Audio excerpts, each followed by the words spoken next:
तख्ता पलट हुआ उसके बाद से ही लगातार भारत और बांग्लादेश के बीच में तनाव चल रहा है। मोहम्मद यूनुस की सरकार में कई बार भारत की ओर से बहुत कड़ी टिप्पणियां वहां पर की गई। इसके बाद एक उम्मीद थी कि तारिक रहमान जब यहां पर यानी कि बीएनपी जब सत्ता में आएगी तो हो सकता है कि मोहम्मद यूनुस की जो आइडियोलॉजी है वो बीएनपी की या तारिक रहमान की वो आइडियोलॉजी नहीं है और सभी को एक साथ लेकर वो चलेंगे और खास तौर से नेबर फर्स्ट की पॉलिसी भी वो रखेंगे और भारत को वो प्राथमिकता देंगे, क्योंकि 1971 की जंग शायद वो भूले नहीं होंगे। तारिक रहमान जो हैं वो चीन से होकर लौटे हैं, उनके सुर एकदम बदले हुए हैं। बदले हुए सुर का मतलब यह है कि सीधे सीधे हिंदुस्तान की सिक्योरिटी को एक बहुत बड़ा थ्रेट यहां पर हो रहा है। दूसरी चीज, जिस तरह से चाइना ने इन दो मोंगला प्रोजेक्ट हो या आपका तीस्ता हो, दोनों को लेकर उन्होंने हामी भरी और ये दोनों प्रोजेक्ट हिंदुस्तान के बिल्कुल सिरहाने पर आके है आए हुए हैं।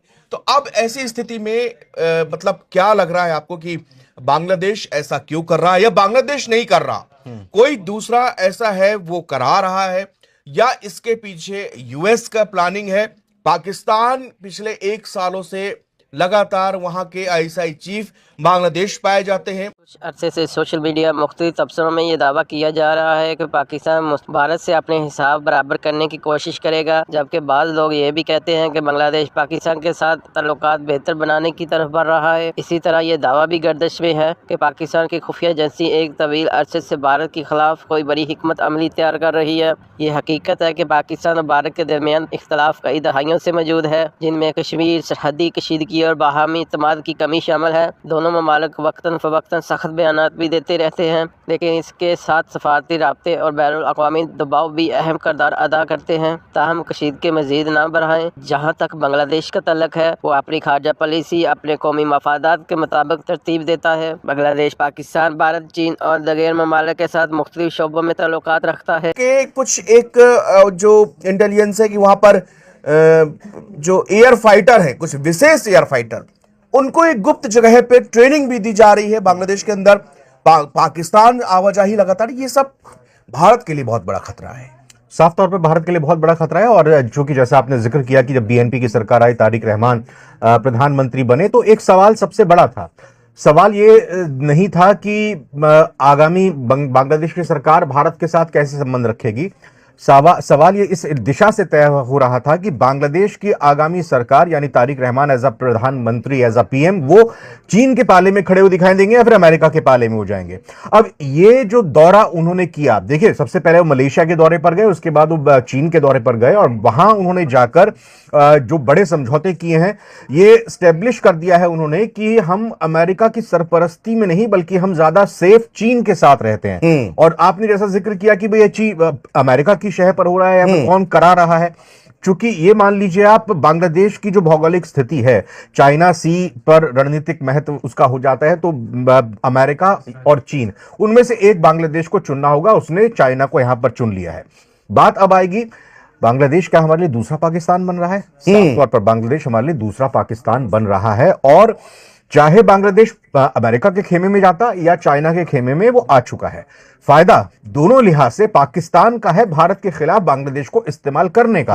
1971 में जब भारत ने चोट पहुंचाई, उसका एक हाथ काटकर एक अलग देश बांग्लादेश को बनाने में मदद की, उसके बाद से ही तड़प रहा है पाकिस्तान और वो लगातार यही कहता रहा है कि भाई हम वापस बांग्लादेश को लेकर रहेंगे। हाँ। तो चीन अपनी तरफ से अपनी गोटियां सेट कर रहा है, फिट कर रहा है, और वहीं पाकिस्तान भी चीन को अपने तरीके से बता और समझा रहा है कि किस तरीके से भारत को इस फ्रंट पर घेर कर रखा जा सकता है, जिससे न सिर्फ तीन तरफ से चीन, पाकिस्तान और बांग्लादेश उसको घेर लेगा, बल्कि यह कहें कि चौतरफा भारत की घेरेबंदी की जा सकती है। तीसरा प्रोजेक्ट और आपका मोंगलापुर, ये तो बस शुरुआत है। इसको आप समझिए, 2015 में जो तत्कालीन शेख हसीना सरकार थी, उस दौरान भारत का ये समझौता हो चुका था कि मोंगला पोर्ट का निर्माण भारत करेगा बांग्लादेश के लिए। अब आप देखें कि जैसे ही दौरा करके वापस आते हैं तारिक रहमान, तो वो ये कहते हैं कि हर कीमत पर, किसी भी कीमत पर हम मोंगला पोर्ट का काम करेंगे। इंफॉर्मेशन ब्रॉडकास्टिंग मिनिस्टर एक बहुत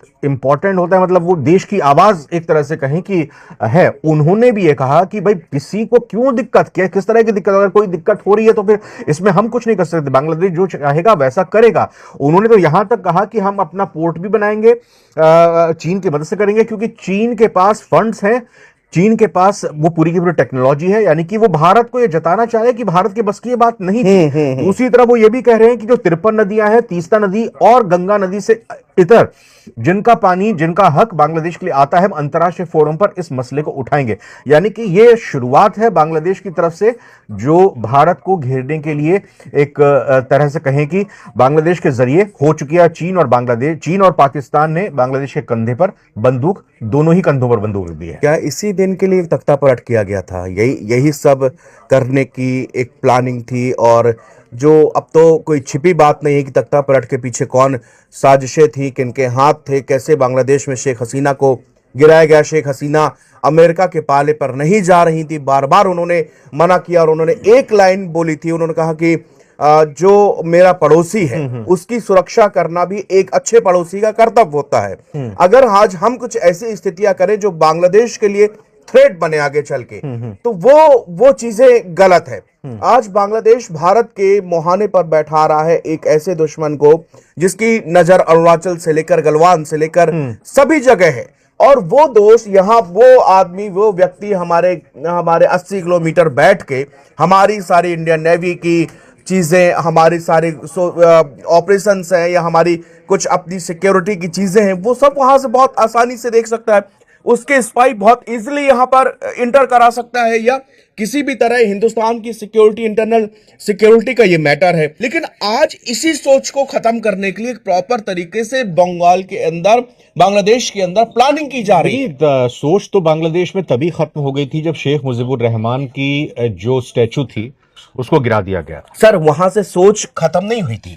देखिए, उसको जो लोग इस तख्ता पलट के पीछे थे, स्टूडेंट की आड़ में क्या कुछ हो रहा था, कहां से फंडिंग थी, किस तरह से आंदोलन भड़क गया, ये वो लोग थे। नहीं तो 40 फीट इतनी मजबूत की और की मूर्ति को महज कुछ मिनटों में आप नहीं गिरा सकते थे। प्रॉपर तरीके से इसको हिलाने की, इसको इंडिया कल्चर सेंटर को आग लगा दी, फूंक दिया, और हिंदुओं को टारगेट करना, हिंदुस्तान के खिलाफ नारेबाजी करना। तो ये आंदोलन शेख हसीना के खिलाफ था या हिंदुस्तान के खिलाफ था? क्या शेख हसीना ने अपना बांग्लादेश भारत के नाम लिख दिया था कि इतनी नाराजगी थी?